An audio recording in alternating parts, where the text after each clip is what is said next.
Well, Western governments are blaming the Syrian government for the deadly chemical attack in August. Now the country has agreed to get rid of all such weapons by the middle of next year.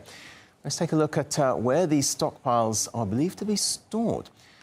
You can see here we go, how the ongoing conflict has divided the country into rebel-held and government-controlled areas, with some places still hotly contested. The rebels have been strongest in the north of the country, an area where a chemical weapons storage facility is also believed to be located. The rebels could have already had a chance to grab control of some of those stockpiles.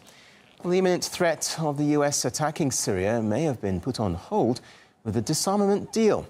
As RT's Lindsay France reports, some American companies have billions of reasons to see their country go to war. Raytheon is the manufacturer of the BGM-109, better known as the Tomahawk missile. Individual units sell for around $1 million.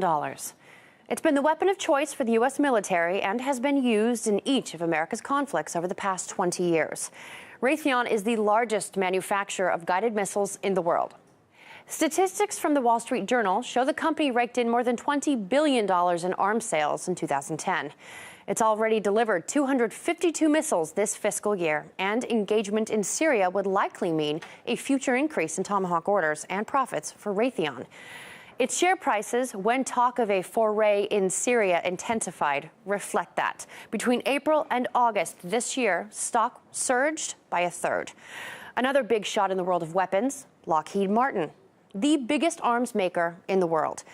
In 2010, it grossed just under $3 billion. Think advanced combat, missile, rocket, manned and unmanned systems, as well as aeronautics. In 2012, it reeled from the U.S. budget sequestration and fiscal cliff. Just before the last presidential elections, Lockheed threatened to lay off vast amounts of its 123,000 employees. The White House intervened, and Lockheed Martin backed down. Again, a stock surge with the beat of war drums. Then there's Boeing. It's not only concerned with passenger aircraft like the 747 or the Dreamliner.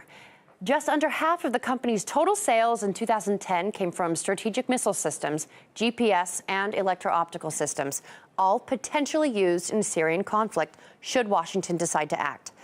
And to tie it all nicely together, it pays to look at the top 3 contributors to federal candidates, parties, and outside groups: Boeing, Lockheed Martin, and Raytheon, all shelling out nearly $3 million each in the 2010 election cycle to people who make or break U.S. foreign policy. The numbers can't be ignored. The more conflict America engages in, the more money can flow into these companies' coffers. The talk may be about saving the world from tyrants, but the actions and the figures also point to big money.